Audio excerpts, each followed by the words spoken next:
We're finally here. We're in the endgame. The finale. The end of the line. The wrap-up. The stop. The cease. The Devourer of Gods isn't our final boss, but he is the one whose death is the most important to us. The Devourer usually isn't that difficult, but my DPS being so low draws out the fight.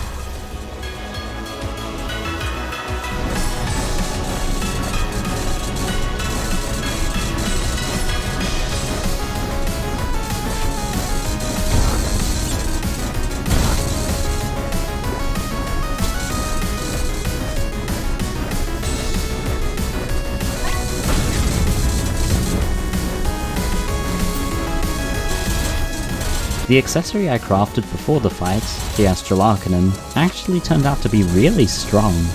Not only does it provide life regen, but it gives us a guaranteed dodge, with a cooldown. This isn't just any old dodge though, and you'll realise why I'm telling you this, rather than letting you find out on your own. If you see a projectile hit me and then suddenly change direction, you'll know why.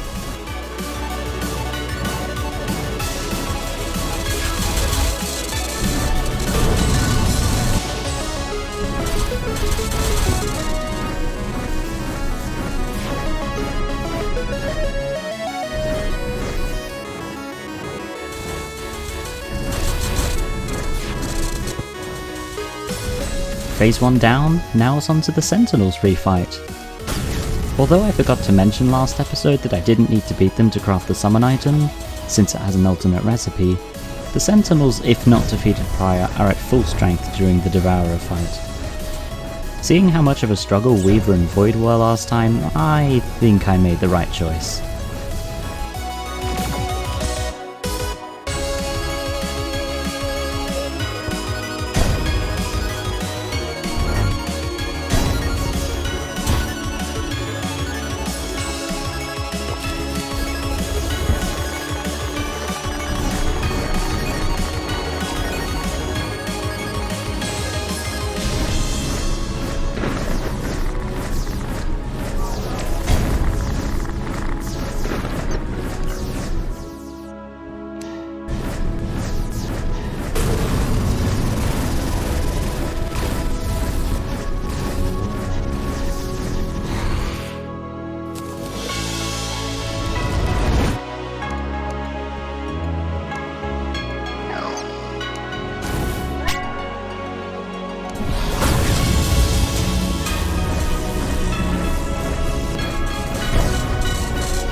Well, that was a really depressing end to attempt number 1.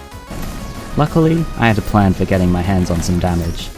Providence, in Malice mode, drops the War Banner of the Sun, which increases your melee damage and speed the closer you are to an enemy.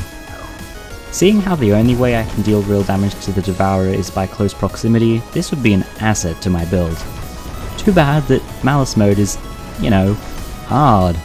This was a pick your poison type of situation, and to be honest, I prefer Interstellar Spaghetti, so let's get right back to it.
I'm sorry?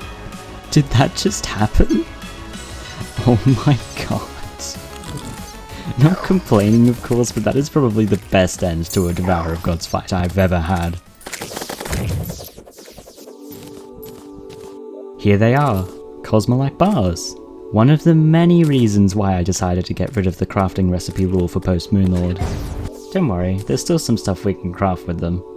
Unfortunately, we can't use any of the Devourer's weapons, though 2 of his Malice drops are usable. Haha, yeah, no, we're not getting those. Weapons aside, take a look at this accessory that became much more relevant in 1.5. The Nebulous Core. A damage boost, little stars that spawn near you, and it gives you a chance to survive a fatal hit. Pretty good replacement for the Hide of Astrum Deus, which admittedly was doing hardly anything with my build.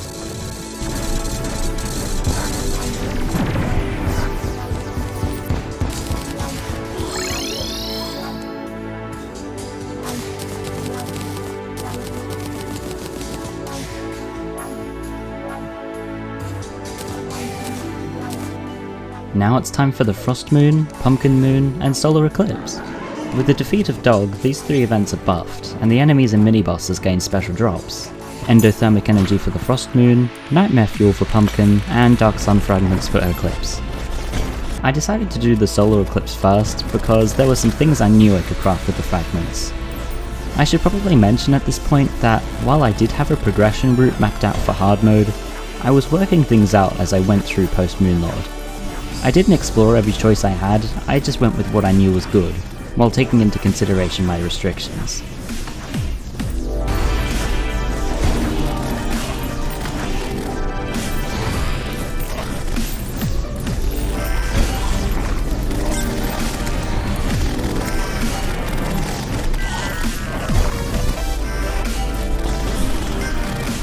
After some farming, I had my fragments, and I set my sights on a powerful new weapon to make the other events easier. But getting it would be no easy task.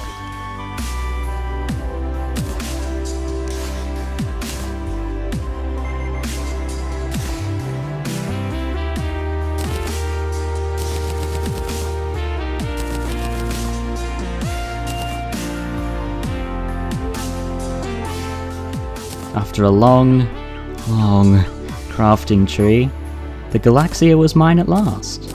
I mean, a sword that shoots stars. It's like they designed a melee weapon specifically for this challenge. Oh, sorry, quote-unquote melee. Before I moved on to the next event, I also grabbed for myself the Dark Sun Ring, which is strong in a similar way to the Celestial Shell. All-round stat boosts. The rest of the items I wanted needed Ascendant Spirit Essences, which are made by combining the drops from all 3 events, so I just grinded them out to get what I needed.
Now that I have all the seasonal energies, a large array of gear is available to craft. However, as per usual, there's little I can actually use. Luckily I have some pretty good options to choose from. Most of these items do require a bit of grinding for very specific things though, so I'll go ahead and do that real quick.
We now have a powerful arsenal of weaponry, a decent set of accessories, and a very not on tier armor set and wings, so I consider myself ready to take on Yharon.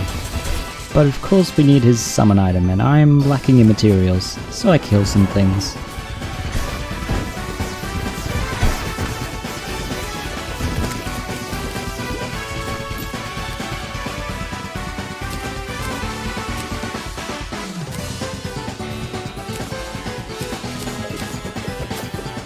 A good arena can make all the difference.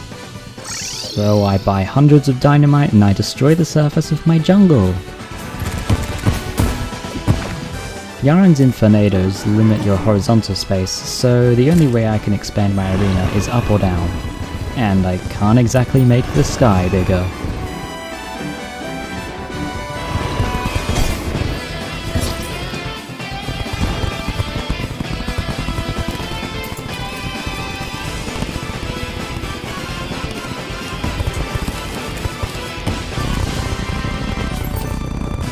Adding minecart rails to my arena lets me reset my flight time with a hook, without having to land on a platform. This allows me to have smoother movement overall.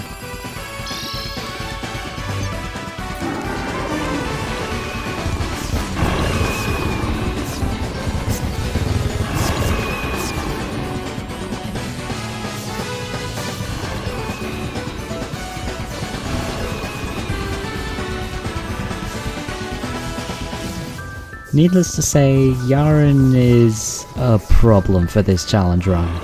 In terms of defense, we are actually pretty good, but our damage is just not there at all. And just like any other boss, the longer the fight is, the more opportunities the boss has to damage you. And I do get damaged. Quite a lot.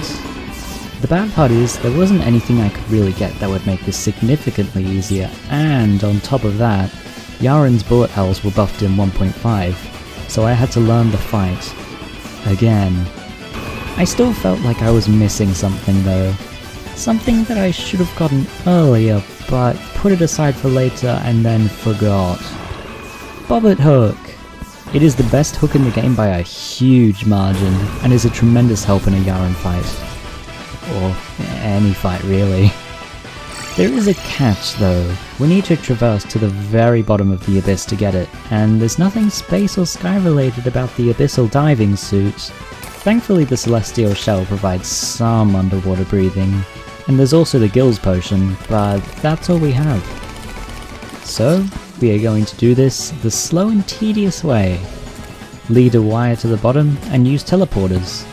This is much easier said than done, as enemies constantly get in the way, and we need to go back to the surface for air a lot.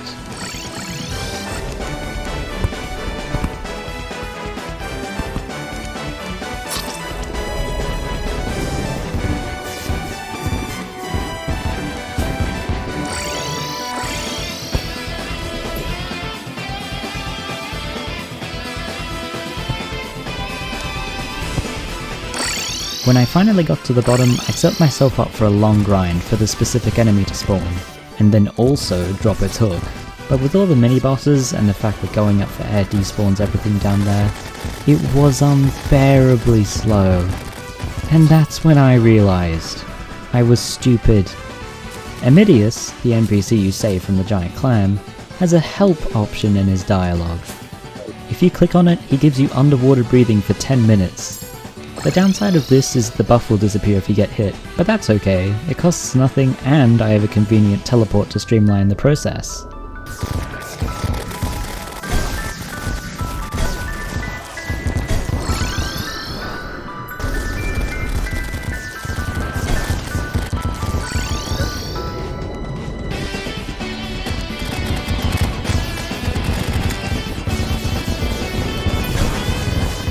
Oh my god, finally! Now we should be all good for Yharon.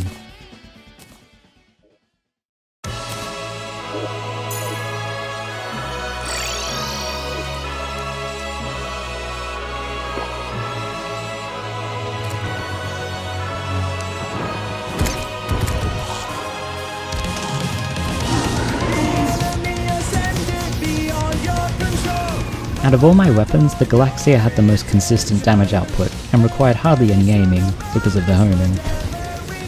Although I could have switched to Stardust Armor to get more minion slots, I'd lose a lot of defense, as well as my dash, so it wouldn't be worth it.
We've defeated Yharon, but we still have 2 more bosses to go.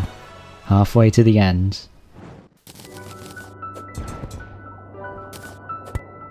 It may not be all that good even for this challenge, but the Yharon's gift accessory is now ours. 15% increased damage, 30 defense, damaging dust trail, and meteor rain on hit, which makes it usable for this challenge. But the auric ore and Yharon soul fragments are what I'm really after.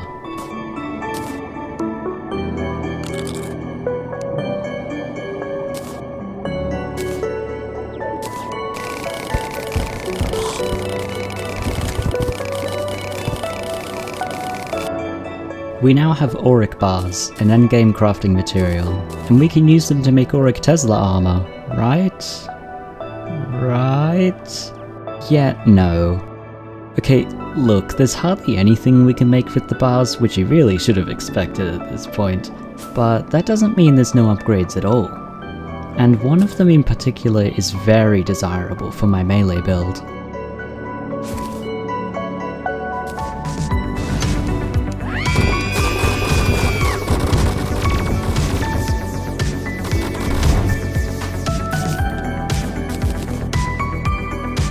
The Arc of the Cosmos is probably the most reliable weapon I have access to, and we'll definitely need it for the bosses to come. That's not all we're gonna get though, and so I travelled to my Hell Arena to fight Providence to get the Elysian Wings. I also tried to get the War Banner of the Sun again, but it's not happening and I should just accept that. Hey look, we can finally retire the Solar Wings and replace them with the Celestial Traces. We get a lot of movement speed from these, but admittedly not a lot of flight time. Regardless, it's good to have boots again. We now have a problem though. There are two bosses left, Draedon and Supreme Calamitas, and I want to tackle Draedon first, cause, you know, it's the new fight and I wanted to do it. But if you remember, my world was made in the previous update, which means my Draedon labs scattered throughout my world have the wrong encrypted schematics.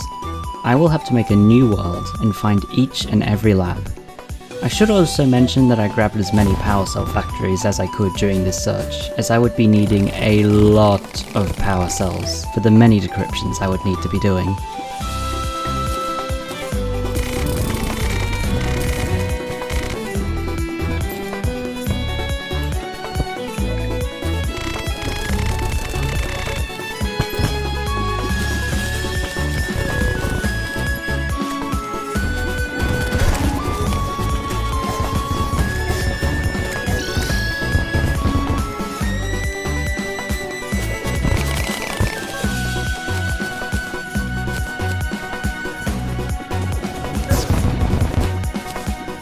Now with all the schematics collected, I head back to my main world and set up all the cell factories.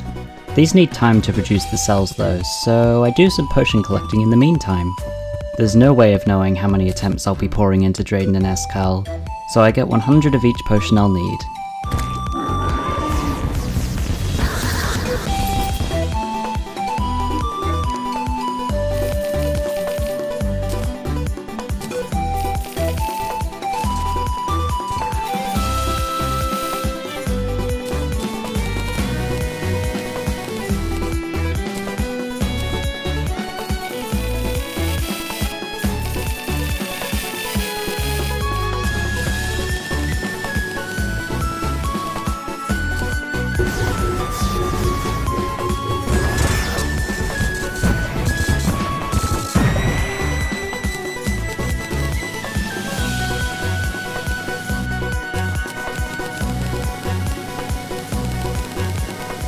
I have a decent set of potions, so now it's decryption time. This also takes a while though, so in between decryptions I begin work on my Exo Mechs arena, which will require a cheat sheet. Okay, let me rephrase that. The Exo Mechs don't require a cheat sheet for their arena, but they are ludicrously difficult if you don't have much vertical space to move about. And they are also ludicrously difficult if you don't have much horizontal space. And while I would totally spend the better part of a day making an arena by hand, I have things to do, you know? I did make sure not to make it a space to hell arena and only cut a smallish chunk out of my world. I'm not going full on worldwide arena. I want to retain the world that this journey has taken place on. Our weapons are pretty strong and we have some on-tier accessories, but don't forget we're still wearing solar armor. This is going to be a tough time, no doubt. But we beat the Perforator Hive with no armor and a cloud and a balloon as our only accessory, I guess. Surely that means something for this fight.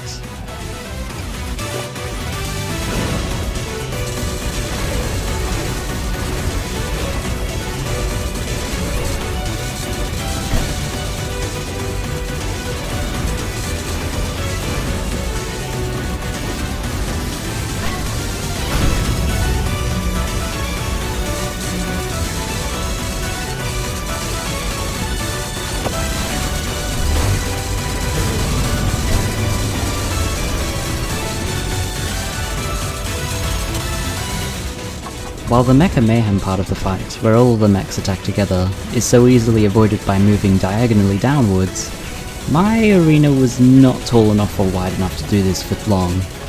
Admittedly though, I was fine with that. The fact that you can invalidate almost the entire fight by falling is kind of a bit weird anyway. Yeah, there was no way I was ever going to beat them on the first try.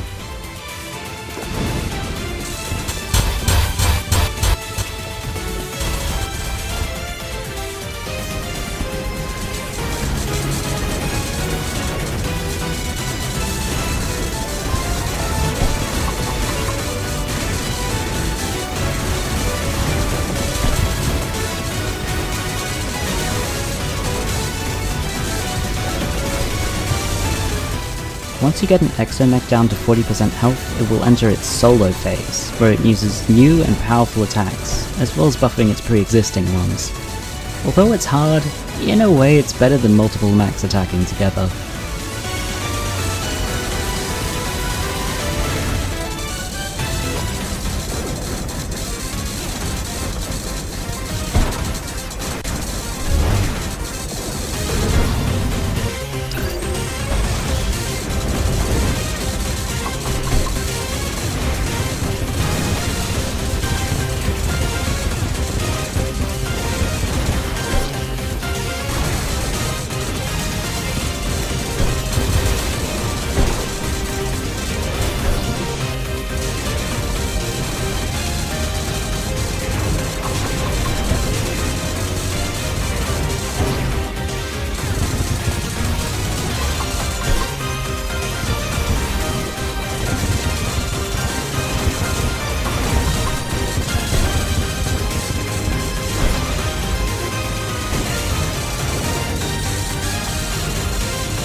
Enough fooling around. Let's end this.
The Exo Mechs didn't go down without a fight, but that's what I love about Terraria.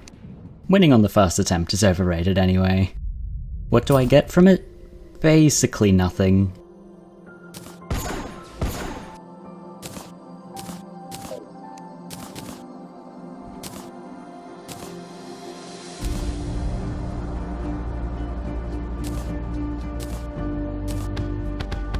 With the Exo Mechs downed, Supreme Calamitas is the next, and last, boss for us to defeat. She is the single thing between us and the true finale. This is gonna be painful.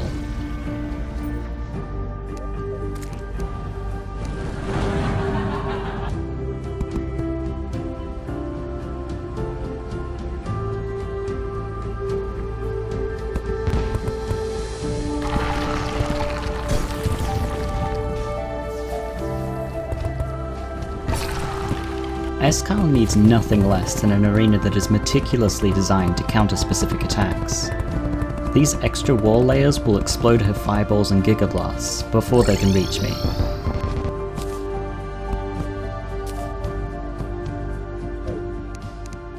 Okay. Here we go.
What? That was attempt 1. Attempt frigging 1. Oh my god. Supreme Calamitas has been defeated. And you know what that means? Can you beat Calamity with only space and sky themed items? Yes. Yes, you can. Let me just say something real quick. Thank you so much for watching. This is the first series, apart from my no-hits, which I've managed to play all the way through. Most of my past videos started as things that I thought would be fun, but ended up not being fun enough to edit. But this was so fun to organize, record, and edit, and what makes it even better is that I can see that others are enjoying it too. I know anything past this point will just be incoherent blabber, and so, as I record my voice now and edit the final minute of this video, thank you for watching, and I'll see you in my next series. If I do a next series.